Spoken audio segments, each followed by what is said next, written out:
یہ کہانی مجھے میری امی نے بہت عرصہ پہلے سنائی تھی۔ آپ بھی میری امی کی زبانی سنیں۔ ہم 3 بہنیں اور 2 بھائی اپنے ماں باپ کے ساتھ ایک دور دراز کے گاؤں میں رہتے تھے۔ میری عمر 12 سال تھی اور باقی سب بہن بھائی مجھ سے چھوٹے تھے۔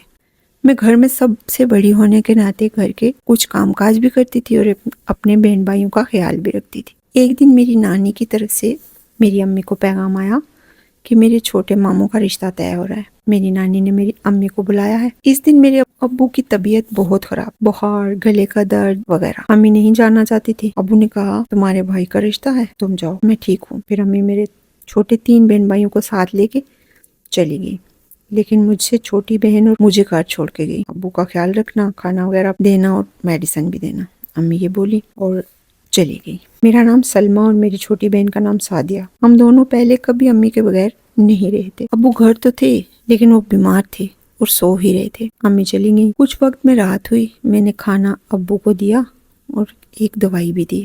ابو کھانا وغیرہ کھا کے بولے بیٹا ڈرنا نہیں، میں ادھر ہی ہوں، بس سو رہا ہوں، دروازہ بند کر کے آپ لوگ بھی سو جاؤ۔ ابو کا کمرہ ہمارے کمرے کے بالکل سامنے ہی تھا۔ ہم لوگ کافی دیر جاگتے رہے، کہانیاں سناتے رہے، کھیلتے رہے، پھر پتہ نہیں کب نیند آ گئی۔ سردیوں کا مہینہ تھا، باہر بہت تیز ہوا وغیرہ چل رہی تھی، شاید بارش یا برف گرے گی۔ آج یہی امی کہہ رہی تھی۔ امی یہ کہہ کے گئی تھی کہ میں نے باہر کپڑے پھیلائے ہوئے، اندر لے آنا، لیکن میں کپڑے اندر لانا بھول گئی تھی۔ میں نے سعدیہ کو جگایا، ہم دونوں کپڑے لینے گئے۔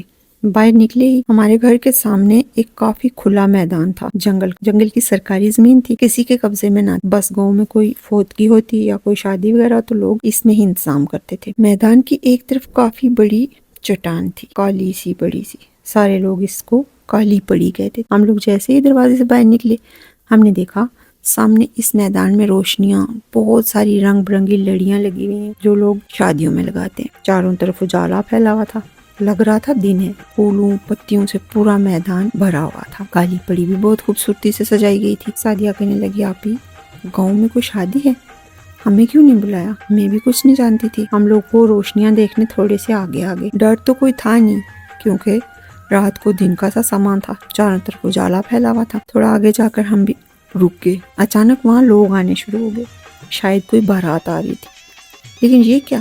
یہ تو بہت عجیب تھا۔ کچھ عجیب سے لوگ دکھ رہے تھے، سارے لوگ آدمی تھے، ایک بڑی قطار بنا کے چل رہے تھے، لیکن سب کے قد 8 انچ سے زیادہ نہ تھے۔ سب نے سفید کپڑے پہنے ہوئے تھے۔ چھوٹی سی مخلوق ناچتی کودتی ڈانس کرتی ڈھول بجاتی آگے بڑھ رہے تھے۔ بارات میں تقریباً 50 لوگ تھے۔ تبھی کالی پڑی کا دروازہ کھولا، اس میں سے عورتیں آدمی باہر آتے دکھائی دیے۔ ہم نے کالی پڑی پر کبھی کوئی دروازہ نہ دیکھا تھا، پتہ نہیں آج یہ دروازہ کہاں سے آ گیا تھا۔ چھوٹی چھوٹی عورتوں نے رنگ برنگے لہنگے پہنے ہوئے تھے، بہت سے زیورات پہنے ہوئے تھے۔ ان میں سے ایک لڑکی، وہ بھی 8 انچ کی ہی تھی، دلہن کے روپ میں تھی، سجی دجی، لگتا تھا کوئی گڑیا تیار ہوئی بھی ہے۔ ہم دونوں حیرانگی سے سب کچھ دیکھ رہے تھے۔ وہ ساری عورتیں بھی میدان میں آئیں۔ چھوٹی مخلوق خوشی ایک دوسرے کو گلے لگا کے مل رہی تھی۔ دولہا بھی گلے میں پھولوں کا ہار ڈالے لڑکی کا ہاتھ پکڑ کر ایک سائڈ لے گیا۔ پھر انواع اقسام کے کھانے کھل گئے، خوشبوئیں چاروں طرف پھیل گئی، ہر طرف چہل پہل تھی۔ ہم تجسس سے مرے جا رہے تھے کہ یہ ہے کیا۔ ہم دونوں بھی آگے بڑھے اور میدان کی طرف چل دیے تاکہ ہم بھی کھانا کھا سکیں۔ ابھی ہم جا ہی رہے تھے کہ میری بہن کو جانے کیا سوجی، اس نے ایک بڑا سا پتھر اٹھا کر اس میدان کی طرف پھینکا۔ ہر طرف چیخو پکار شروع ہو گئی اور ایک دم وہ مخلوق، وہ روشنیاں، وہ سب شادابیاں، اجالا، سب کچھ غائب ہو گیا۔ ہم لوگ ڈر گئے، گھر کی طرف بھاگے، واپس آ کے دروازہ بند کر کے چھپ گئے۔ دوسرے دن صبح سویرے میں اس میدان میں گئی۔ میں نے دیکھا اس میدان میں پھولوں کی پتیاں اور پھول وغیرہ جگہ جگہ پڑے ہوئے تھے، اور پورے میدان میں مٹی پہ جگہ جگہ چھوٹے چھوٹے جوتوں کے نشان بھی تھے۔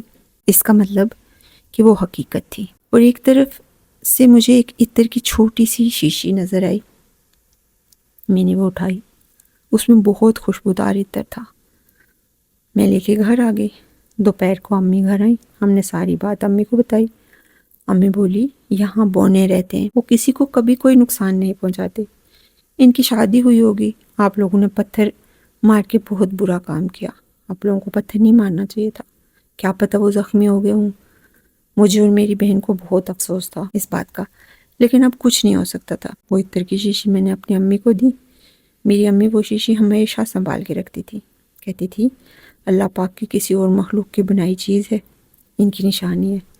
پھر ہم لوگ وہیں بڑے ہوئے، وہیں سے شادیاں وغیرہ ہوئی، لیکن دوبارہ کبھی کسی نے وہ بونے وہاں نہیں دیکھے، لیکن مجھے آج تک ان کی شکلیں، کپڑے، تیاری سب کچھ یاد ہے۔